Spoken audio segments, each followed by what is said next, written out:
lọ́wọ́lọ́wọ́ ẹ ṣé tẹ́ ń tẹ́tí sí wa káàkiri orígun mẹ́rẹ̀ẹ̀rin àgbáńlá ayé ẹ ṣé o. Ẹ bá wá nǹkan fìdílé kẹfìdílé nǹkan lónìí nítorí pé nǹkan tẹ́ tún gbọ́ ní dédé àkókò yìí jẹ́ nǹkan tó ní agbára. Ẹ sáà ti rí tọ́píìkì wa tá à ń discuss yìí lórí lálẹ́ yìí gbogbo ibikíbi tẹ́ ẹ ti ń wo ètò yìí lọ́wọ́lọ́wọ́ ẹ ṣé tẹ́ ń tẹ́tí sí wa ní gbogbo ìgbà. Akíyín o, akíyín, akíyín. Ohun tá à ń gbéyẹ̀wò lónìí tún jẹ́ nǹkan tó ní agbára tó jẹ́ wípé ó yẹ kí a pe àrò àti ọ̀dọ̀fin wa lórí ẹ̀. À ń sọ̀rọ̀ nípa nǹkan ìgbésẹ̀ lórí ọ̀rọ̀ olóyè Sunday ọmọ Adéyẹmọ Ìgbòho Òòṣà lórí Nnamdi Kanu àti lórí nǹkan tó ṣẹlẹ̀ ní níbi tí Tinubu ti lọ bá àwọn aṣòfin pàdé lónìí tí ọ̀pọ̀lọpọ̀ àwọn nǹkan kan sì ṣẹlẹ̀ níbẹ̀. Ó ní mo fẹ́ kí á yẹ̀wò lónìí torí wípé ọ̀pọ̀lọpọ̀ ọgbà báyìí tí a bá máa pe àrò àti ọ̀dọ̀fin àwa gan ò ní mọ ibi tí adé dúró àdé ní mọ ibi tí à ń lọ nínú àwọn ìṣẹ̀lẹ̀ tó ṣẹlẹ̀ lórílẹ̀‐èdè Nàìjíríà torí wípé ọ̀pọ̀lọpọ̀ àwọn ìṣẹ̀lẹ̀ lónìí tó ń ṣẹlẹ̀ yìí a máa múra pétò kí kálukú mọ múra lé náà nìyẹn pétò lórí ó kàn wá o ó kàn wá female rep member kan ló fìbínú sọ̀rọ̀ olórí àwọn rep member ti senate tán wà ń bẹ̀ ìbínú ló fi sọ ọ̀rọ̀ yìí tó sọ pátápátá làwọn fẹ́ẹ̀lì kì í ṣe kí bóyá ó yọ ẹnìkan sílẹ̀ ó ní gbogbo àwọn pátápátá làwọn ti kùnà o gbogbo àwọn pátápátá làwọn kùnà wípé kò dẹ̀ sí ẹnì kankan tó fi dé orí ààrẹ gan o ó sọ̀rọ̀ gan pé tó fi dé orí ààrẹ gan ni gbogbo àwọn ti kùnà ọ̀rọ̀ yẹn là ń gbéyẹ̀wò lónìí ká tó wá bọ́ sórí ọ̀rọ̀ kí ló ṣẹlẹ̀ lórí olóyè Sunday Igboho àti Nnamdi Kanu ṣùgbọ́n ní ọ̀rọ̀ tọmọbìnrin yìí sọ àwọn kókó ọ̀rọ̀ wà nínú ẹ̀ o bó ti ń sọ̀rọ̀ bẹ́ẹ̀ náà ni àwọn aṣòfin ń pa á lẹ́nu mọ́ pé kó gbẹ́nu sọ̀hún kó dákẹ́ kì í ṣe nǹkan táwọn kì í ṣe ibi tó yẹ kó sọ̀rọ̀ lọ nìyẹn ọdún làwọn ń ṣe ayẹyẹ làwọn ń ṣe pé democracy àwọn ó pé kinní kan ó pé 25 years ó pé kinní ní tiwọn kan celebrate làwọn wà after àwọn òwà after welfare aráàlú red member yìí obìnrin ni màmá yìí ó sọ̀rọ̀ pẹ̀lú ìbínú sí ààrẹ Bọ́lá Ahmed Tinubu pẹ̀tò ẹ ti fẹ́ẹ̀lì sà àtàwọn aládarí àti senate president o àti rep chairman àbí kí wọ́n ń pè yẹn tiẹ̀ náà tó gbogbo àwọn làwọn jọ fẹ́ẹ̀lì papọ̀ torí wípé àwọn ò ẹ jọ̀ọ́ ẹ máa bá wa láìkí program yìí kí wọ́n bá fún lọ́rùn torí bá a ṣe ń ṣètò yẹn náà ló ń há torí nǹkan kan ní ó jẹ́ nǹkan tó ní agbára tá a jọ deliberate yìí lórí ni a jọ deliberate yìí lórí àtẹ̀yìntẹ̀ ń gbọ́ wa náà nílé kó má bàa jẹ́ pàwọn nìkan náà là ń ṣe ètò ọ̀hún a pè bó bá pẹ́ bóyá náà ní ètò yìí bó ṣe ń lọ áfífò nọ́mbà síta tẹ̀yẹ̀ yẹn pè wọlé lórí ètò so that a lè jọ dá sí ètò tó ń lọ. arábìnrin yìí wá sọ̀rọ̀ bó ti ẹ jẹ́ kákàtì ẹ̀ kọ́kọ́ gbọ́ná kí ni arábìnrin yìí sọ lónìí sí ààrẹ Bọ́lá Ahmed Tinubu kó má dàbẹ̀ ní wípé bóyá àbí à ń wí. How has it transformed into unbroken security in the nation? How has it transformed into unbroken access to people? How has it transformed into unbroken security in the nation? How has it transformed into unbroken access to education, access to healthcare? And we're talking about celebration of democracy.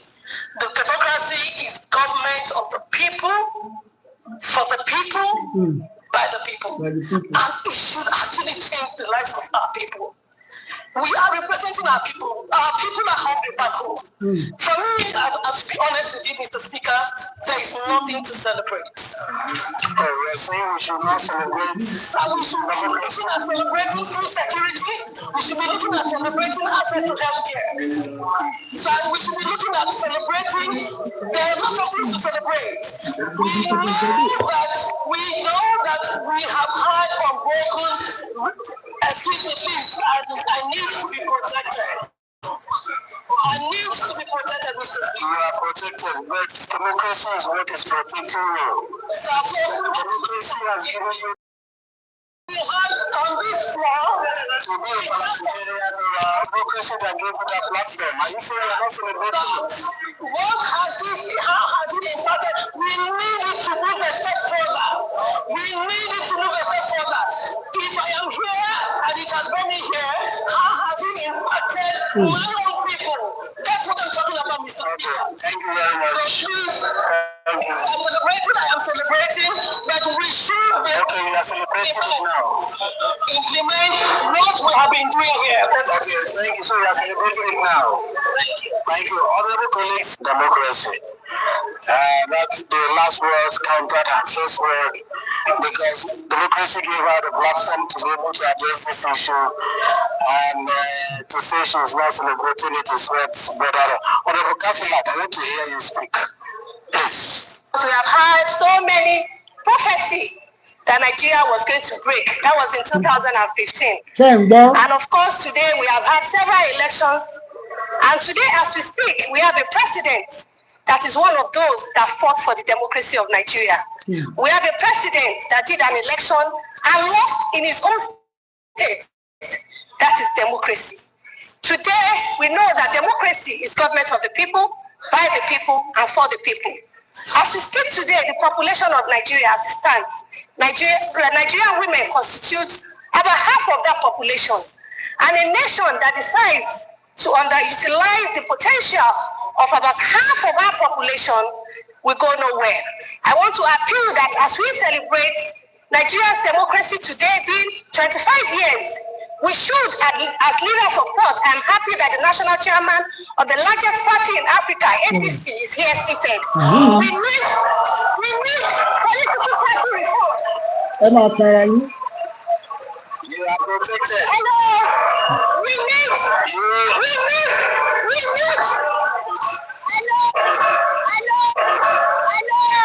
Nigerian women are being marginalized, and this is the reality. We want political party reforms as we celebrate this democracy. We want a situation where the electoral body of this nation will reject single gender lists from our political parties, where lists are submitted for houses of assembly and they are all men, where lists are submitted for houses of representatives and they are all men, where lists are submitted for cancers. Ask Harvard, we want the women on the table. We want the women where political decisions are being made. We want our women where business decisions are being made. Happy democracy, Nigeria. Thank you very much. Thank you. As we move forward and as we advance as a democracy, there is a need for leadership at every level. Everything rises and falls on leadership. I heard one of the speakers said, Nigeria is rich.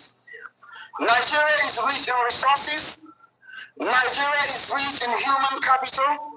But in management of human capital and resources, there is still a lot that needs to be done. Zero. In order to not move a lot. this nation Zero. forward. Mr. Speaker, we are glad because of democracy we are standing here. We are glad because of democracy we could speak and our voice is heard. Mr. Speaker, there is still need for freedom in Nigeria. There are parts of Nigeria that cannot go and pray freely. There are other parts of Nigeria that cannot mingle freely. And if we are saying that we are practicing democracy, then there should be freedom and the same law, constitution that govern one part of Nigeria should also govern the other part of Nigeria if we are practicing democracy. I want to say, Mr. Speaker, that Nigeria indeed has received and has progressed in many dimensions. But I want to say...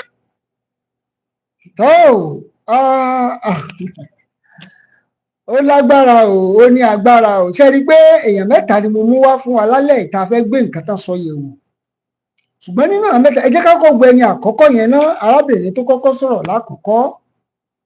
Ọmọbìnrin yẹn ń sọ̀rọ̀, ó dẹ̀ ń sọ̀rọ̀ tomijé, ó dẹ̀ ń sọ̀rọ̀ tẹkúntẹkún wípé democracy tá à ń ṣe wípé kò ní impact nínú ayé àwọn ènìyàn. pé democracy tá à ń ṣe àwọn èèyàn ò benefit níbẹ̀. Kò sí benefit kankan táwọn èèyàn ń jẹ nínú democracy tá à ń ṣe lọ́wọ́lọ́wọ́ ní Nàìjíríà.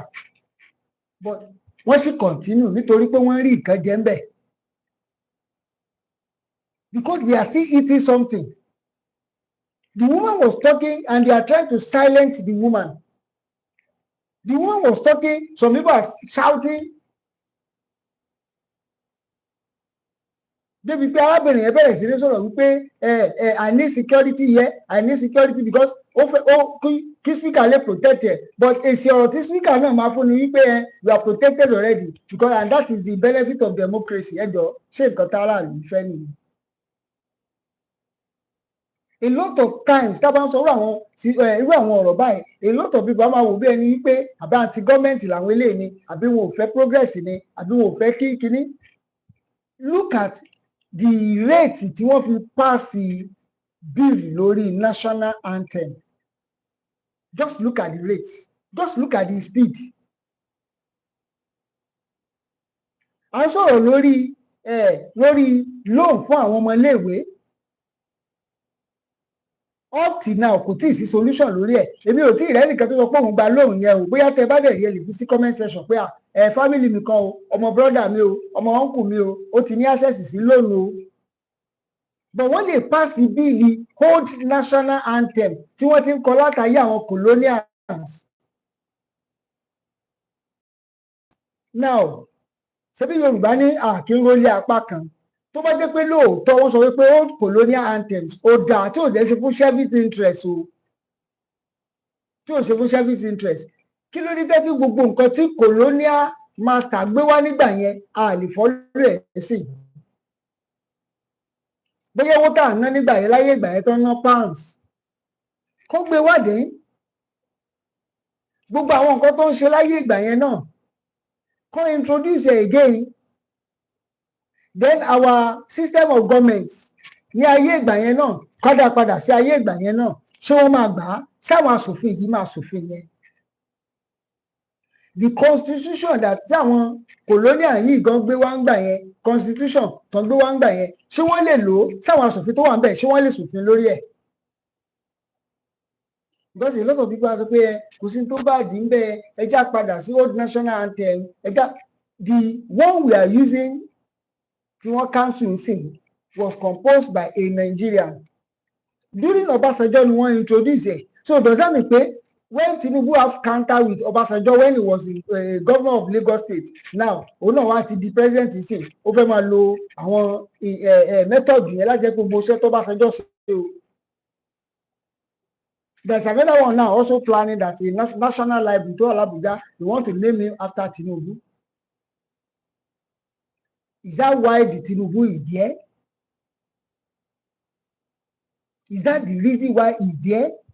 What has he done within 1 year to impact the life of many Nigerians? What has he done within 1 year? Tí wọ́n ti sáré fast track ẹ̀ bóyá pápápá ẹjá sáré ṣe bíìlì lórí ilé ẹjá sáré ṣe bíìlì lórí ilé kí life àwọn èèyàn the very first day of let's say first day of resumption. Òfin ọkọ rẹ pé ẹyọ subsidy kúrò petrol wọ́n bẹ̀rẹ̀ sí ní ta any amount to the extent that some states petrol are being sold for 1,900 naira. In some states 1,000 naira. In some states 900 naira. In some states 700 naira. It depends on how you are far from depot. Or your place to the main urban area. Tẹ́ ẹ bá dé Lẹ́kí ẹ lọ sí ẹ bá dé Lẹ́kí ẹ bá àwọn tó ń gbé Lẹ́kí ẹbí wọ́n léèrè tẹ́ bá dé Lẹ́kí lónìí tí ò ń ṣẹlẹ̀ tẹ́ pé ó rí à is like a taboo wọ́n wá bẹ̀rẹ̀ sí ní hawk petrol inside hold up ní Lẹ́kí wọ́n bẹ̀rẹ̀ sí hawk petrol in black markets. Is this how we want to continue? There is no law that can say our refinery must work. There is no passage, no speedy passage of law bill that says the refinery must work within 3 months. Ìyẹn ò lè work.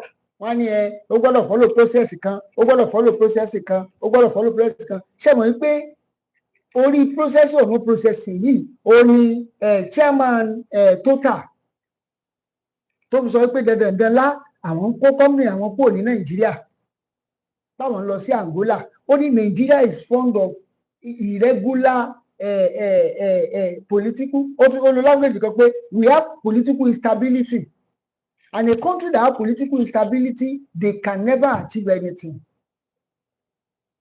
Because once you put in a process today, another one will come tomorrow and say, no, I don't want that, I want to do this. What of people that have put their hard-earned currency on a project? Look at what happened to Landmark. I've been there. I was in that place like 3 or 5 years ago when we had a meeting, a summit there. I was there also, was it not last year? Or was it last year? I was there also for another tech show. Very massive place. Now, you just destroyed over $200 million project or business. You destroy it, and you are running after investors. The investors will come and invest in your country, so that when they come, they bring the hard-earned currency. You will still come and formulate, or you still come and form a law that will quench or will destroy their business. You are running after Arab. What does Arab have that we don't have in Nigeria? You don't have anything. Dubai, as of 1986, as of Lagos was one of the best economy that these people came in 1986 to come and watch how they are doing it in Lagos. As of 1986, when Dubai was still a desert. Today, everybody will steal the money and run to Dubai and buy house, buy everything. Is our problem the investors? No. Our problem is not investors. Our problem is we ourselves. We make law that does not even favor the citizen. The law that does not favor citizens, how will it favor the outsiders? The law that does not favor the citizen, how will it favor the outsiders? No refinery is working. You have oil, you take it to another country, you refine it, you bring it back to your country. Something must be wrong with that kind of person. When you are the one producing something and you still take to another person's house to go and cook it. When you cook it, you now bring it to your own house and be selling it for your own children. Does that speak well? The refinery is not working. Our health system is not working. I was saying it in one of the programs that we had some days ago, that a woman died in the hospital at the point of giving birth. When the doctor could not, they said there was no bed. There was no bed. The woman was just lying there at the entrance of the hospital. And from there, the woman died. A country that does not value, no value system. A country that not, and now you are bringing national anthem. But this national anthem now, you force it on people and you want people to be singing it. Nigeria will hear it. Fine. Nigeria will hear it. Abi, what of the one composed by Nigeria? So now, what we are saying now, that buy Nigeria, eat Nigeria, drive Nigeria, use Nigeria now, does not applicable to them. Does not applicable at all. Does these people even understand what we call governance? When America wake up, and Americans will wake up one day and say, God bless America, God bless. You see, Nigeria here, they will wake up and started cursing the president, cursing everybody, because Nigeria is not producing, it's not yielding anything for them, it's not giving them anything. In fact, being a Nigerian in some part of the world is like a curse. Look at what that woman said. Thank God she's a rep member too. Mọ̀ kí bó ṣe wà ẹ́ ní ìsìnkú nǹkan tó máa ṣe fún woman yẹn sì ni wípé wọ́n máa fẹ́ frustrate life ẹ̀, bóyá àwọn entitlement kan wà tó yẹ kó gbà lónìí ní lónìí báyìí tó yẹ kí wọ́n pín as a rep member kí wọ́n ṣe ayẹyẹ 25 years of democracy, wọ́n lè má fún woman yẹn tàbí kó fún ní díẹ̀ bẹ́ẹ̀. Wọ́n ní okú sọ pé kò kàn án, okú sọ pé kò yẹ ká celebrate ẹ̀. They can pass a bill speedily, but they can never do something that will benefit citizens. Can't we see that so many things is wrong? No healthcare system, our education. There's a school that they show us on YouTube in Ogun State that they are still no chair, no chair at all. Nílùú tó lọ́ba tó níjòyè kò sága àjókòó níbi táyé lajú dé yìí. How much is to make furniture for schools? How much does it cost? But they can pass the bill. And these same children that does not have chair to sit down, we still force themselves and say, Nigeria will healthy. Abi? Indeed. Nigeria will healthy indeed. No education, no security. The healthcare is not working. Refinery is not working. But the only thing that we can pass speedily is to make sure that we enact a law and make sure that our national anthem is changed.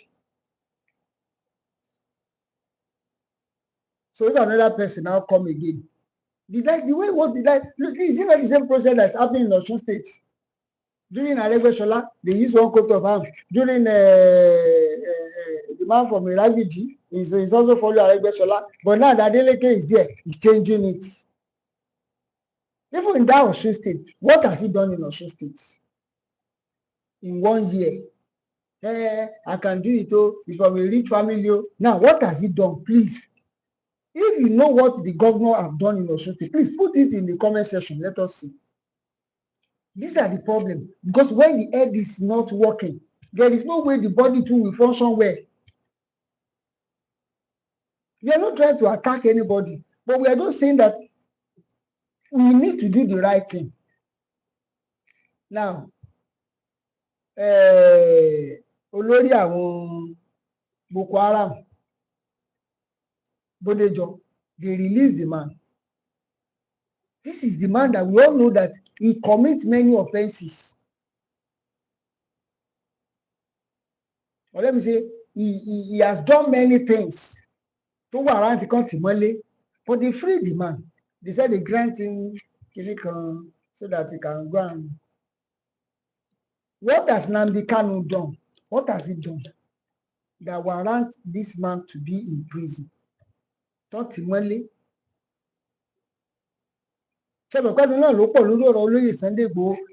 now, once àwọn access olóyè Sunday Igboho kan sí wà tẹ́ pé wọ́n sì gbẹ́sẹ̀ lé di sí tí wọ́n ti jẹ́ kẹ́ni ẹlẹ́ni ní right sí. Ẹ wá ní kó rí country kò má pè. We said we still be together and be claiming one Nigeria, one Nigeria, one Nigeria, one Nigeria. Is this how we want to continue? Ṣé bá ti fẹ́ continue lélẹ̀? Tọ́pẹ́dẹ̀ ń sọ̀rọ̀, many people will say olóyè Sunday Igboho ó ti gbowó lọ́wọ́ wọn, ó ti ṣe kinní kan, ó ti ṣe kinní kan.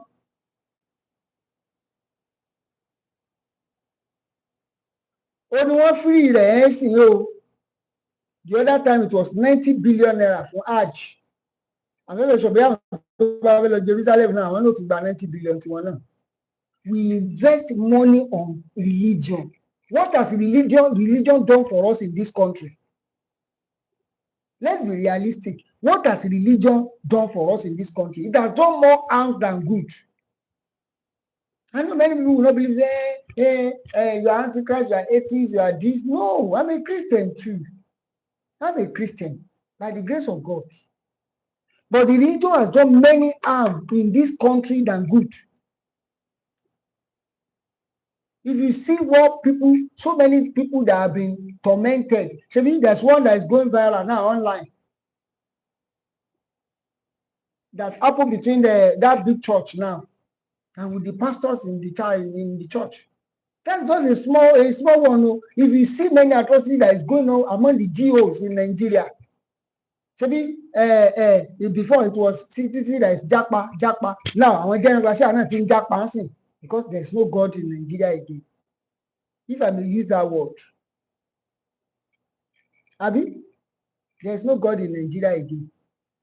Somebody relocated to the United States. He said he had a dream, is this. So when a member now have that kind of dream, what will you tell them? To japa? What if they don't have the money to japa? Deeper Life to relocated to United Kingdom. But they can preach holiness for us in Nigeria. And the holiness, and the law, and the God, and he said, but everything that God said and told them, they cannot do it in Nigeria here now. They have to go to UK because there's no God in Nigeria again. Let us stop deceiving ourselves now. I'm a Christian too. What we are telling our member, we cannot put it in practice. What government are doing, they too, they cannot put it into practice. Many people are producing cars in Nigeria. Even Yoruba, they are producing cars in Lagos. I'm very sure they will be paying tax, but in Lagos they don't buy the car. Nigerian government don't buy it. You know, something is producing, not is producing. There's APC, armored personnel carrier in Ogun State. Other countries will come and buy, but Nigerian government, I don't think they are buying it. People, you know, some, I don't think. Maybe it's just Alex Oti that is trying to make sure that they patronize Igbo business. This is the time that all Yoruba should come together. Let us speak with one voice. That's just the bottom line of it. Let's speak with one voice. If you are expecting anything good from this administration, you are deceiving yourself. This is the time all of us need to come together and do the right thing. Please make sure you like and share this program. I'm begging you, please make sure you like, share, and subscribe onto this program. Ẹ jọ̀ọ́, ẹ bá wa like, ẹ bá wa share, ẹ bá wa subscribe sí orí ìkànnì yìí. Abẹ̀yìn ni. Abẹ̀yìn ni. Kì í ṣètò alágídí, kì í ṣètò àwọn gbàgbós ká máa ṣépè yín náà ti mọ̀ wá gbogbo ayé tẹ́tí ń tẹ̀lé wa bọ̀ lórí ìkànnì yìí lọ́jọ́ tó ti fẹ́ gbà ó kì í ṣe pé ń bí. Analysis, in-depth analysis. We bring it as it happened, then we allow you viewers to we hear your own opinion. Kájẹ́kẹ́yìn tẹ̀ ń gbọ́ wá nílé náà tẹ̀ ní làákàyè kẹ́yìn náà bá wa dá sí ètò yẹn. Please make sure you like, share, and subscribe for more on this channel. For those of you that are joining us, and for those of you that are just joining us for the first time, ẹ jọ̀ọ́ ara wẹ́ẹ̀bẹ̀ yẹn. Ẹ bá wa like, ẹ bá wa share, ẹ bá wa subscribe sí orí ìkànnì yìí. Ẹ kẹ́ kó máa lọ fà káàkiri orígun mẹ́rẹ̀ẹ̀rin àgbáńlá ayé. Ohun tá à ń sọ lálẹ́ yìí ní pàtó ni wípé ẹ jẹ́ kí gbogbo wa fìmọ̀ ṣọ̀kan gẹ́gẹ́ bí ọmọ Yorùbá.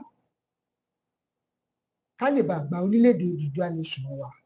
Ní comment section ẹ jọ̀ọ́ bí mo ṣe máa ń sọ ẹ mọ̀ bá a fi síbẹ̀ pé Yorùbá nation now. Ẹ ṣé o tẹ́ ń tẹ́tí sí wa ní gbogbo ìgbà.